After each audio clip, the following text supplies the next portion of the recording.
And that's going to be times 5 because we're looking at a 5-year program Okay. at this Does that point. include the refurbishing that's OP?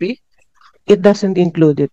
It is not included, Your Honor. It's going to end up costing a lot more than the original building. I'm not privy to the total amount that's being spent for the refurbishing, Your Honor. Just submit to us, sabi niyo may business plan. Yes po. Just submit to us the business, submit to the committee secretary. Is this your project? Itong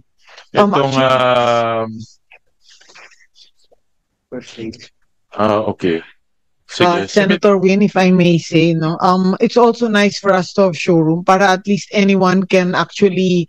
Sometimes people just want to see some possibilities also, so we can also encourage B2B there. Let's say, we can also encourage local buyers, no, aside from of course the international, kasi as we know, international is quite tough now, but there's the strength of the local market is actually there.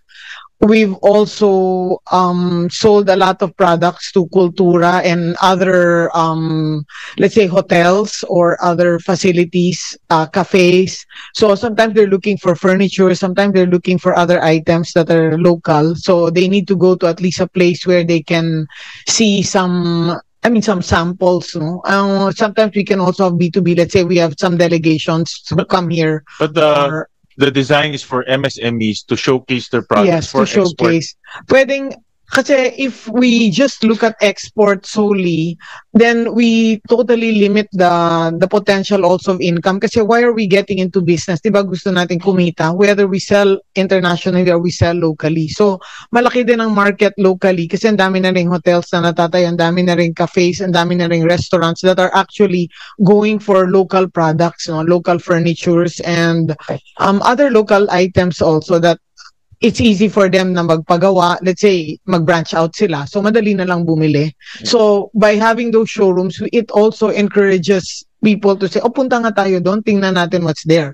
And then when I get there, pwede pala, meron palang ganito. But if we don't have any of those showrooms, then we can't get any contact details. Kasi, actually, if pansin niyo, let's say Kultura, ang laki na ng Kultura ngayon. Why? Because of the products of the MSMEs. Me, Tessie Coson, and her vice president, we have a group chat. Every time may potentials, we give it to them, but wala po yung contact details. Siyempre po, ayaw nilang i-share yung nila yun parang secret nila yung mga suppliers. But here, they can get the contact details, they can get wholesale, pero ibang market naman po yun kasi so wholesale prices, then they can really communicate with them. Hindi, pag pera po, sometimes they don't put it into good use. Pwede naman po sila umutang sa SB Corp kasi pag nagnegosyo sila and we give them dole out. Despite them implementing the showroom, bakit hindi DTI na lang? Total, ikaw naman nagde-defend ng project. Ikaw, bakit hindi sa DTI diretso? Bakit kailangan sa item? Your Honor, I think the reason behind that is really for the need to parang it's a training ground for our mga MSMEs from the regions in order for them to be exposed to. We're confusing MSMEs and the major exporters. I think we shouldn't lump them in the same category. They're not the same. Some of our exporters have been established for 50 years.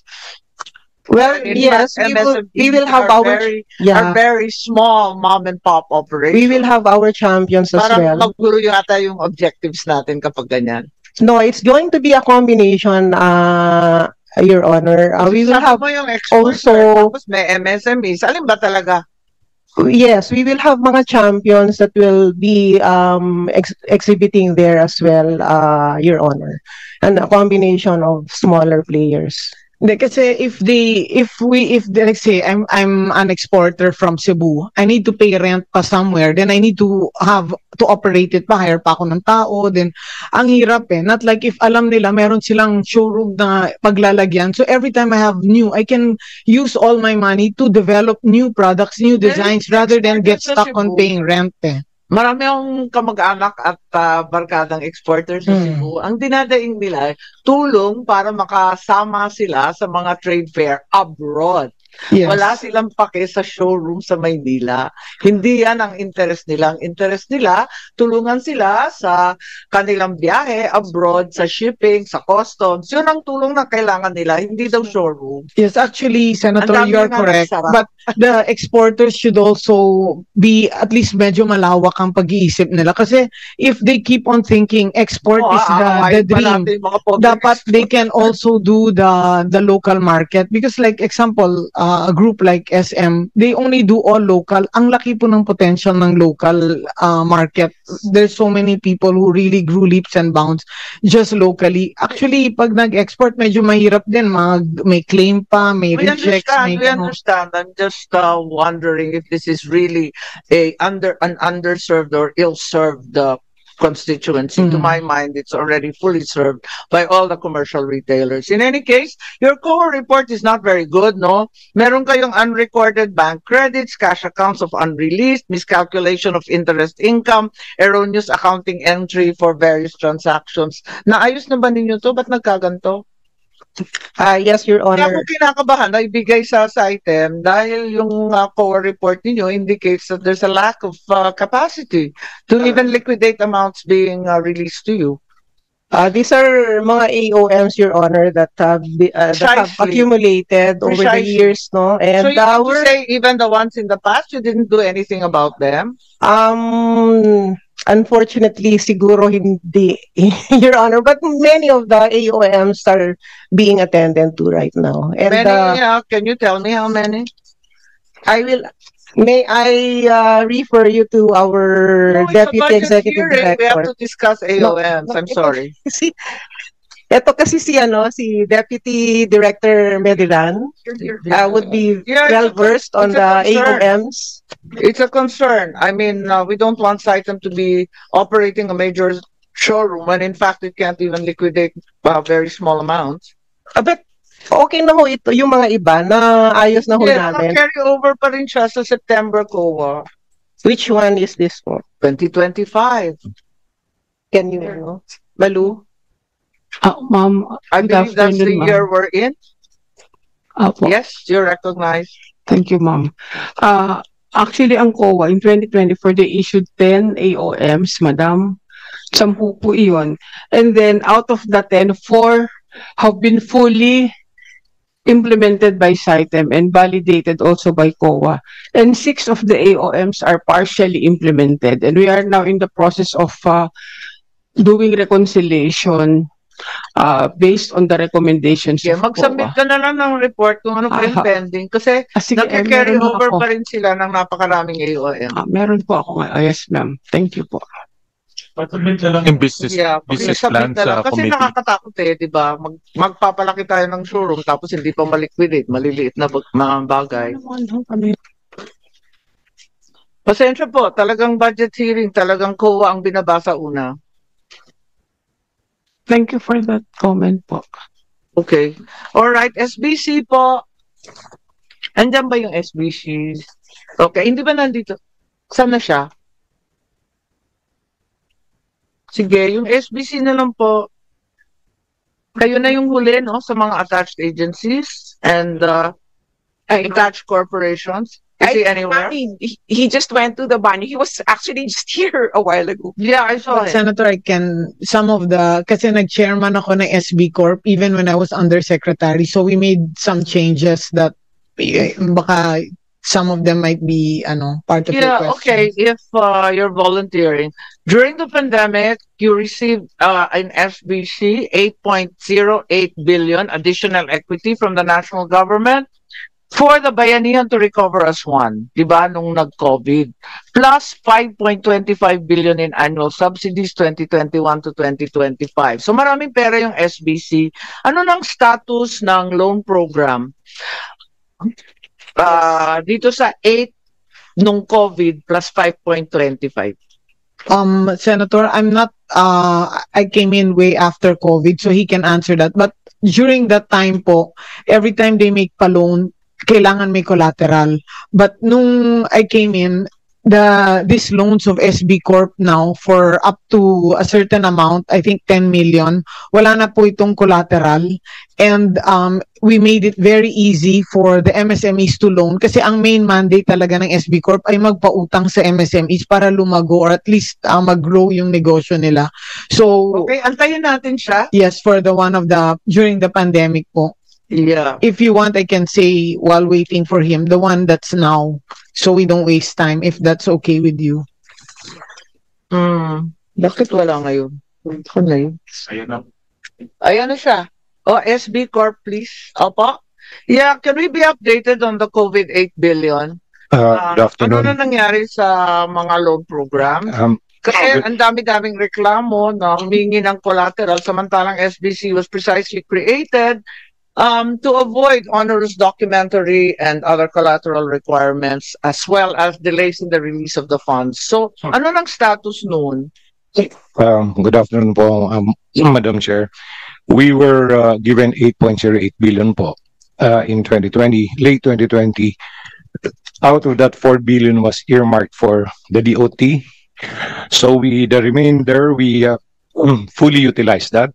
And then when the allocation for the DOT expired, we also utilized the funds completely for lending. Yes, can you give us a breakdown of sino nagbabayad, sino hindi nagbabayad, how much money's come back, if any? Yeah, Madam Chair, we have hindi po, meron po, per region. Well, overall po, ang past due rate po natin for the past... How much have you collected? So you loaned out 8 billion, half DOT, half kayo. So magkano yung mga bumalik so far? 75% po ang bumalik as collected. The rest remain as loans receivables. So when are you intending to close books and collect in full? Tuloy-tuloy po ang collection ngayon. Nagre-respond naman sila. Up to 50% nagre-respond. We're trying to write... Hati lang yun, ha? Opo. Kasi talagang marami pong during the pandemic for 2 years or more. Or maybe you can give us a breakdown. We need to understand the status of your loan program, both with the COVID 8.08 together with the 5.25 billion. Also, I'm a little bit confused given that in 2023 and 2024, COA repeated the fact that it expressed significant doubt about the ability of SB Corp to operate, citing the consistent negative cash flow and the losses of 3.29 billion. Di ba negative cash flow pa rin kayo? Actually po, firstly, during the year, we'll have lent out more than what we have collected. So Why would you negative do po, that? kasi meron po kaming standby residual funds available. So we were So able what to are the amounts? like for instance, in 2024, we lent out 10.5 billion and we collected... Okay, maybe you can just submit that. Just going very quickly, we have quite a few more eco zones to go through. SB Corp, according to the budget materials that you yourself submitted, you will incur a loss in 2025 of 490.788 million. Another loss in 2026, 299.344 million. So you're really operating at negative cash flow. That seems to be clear, right? These are numbers from you. I didn't get them from thin air. Yes, Madam Chair. Actually, paper loss po yung reason why may negative. Dahil nagpo-provide kami for probable losses. Said that only 75% have actually paid. So it's not a paper loss. Hindi kayo bayad. Well, tuloy-tuloy naman po yung collection. So, but we provision, so that's why we expense the provisioning. Medyo aggressive po yung provisioning. So we recognize that as What do you cost. mean by provisioning? We provision for probable uncollectible accounts. Okay. So, and medyo aggressive po.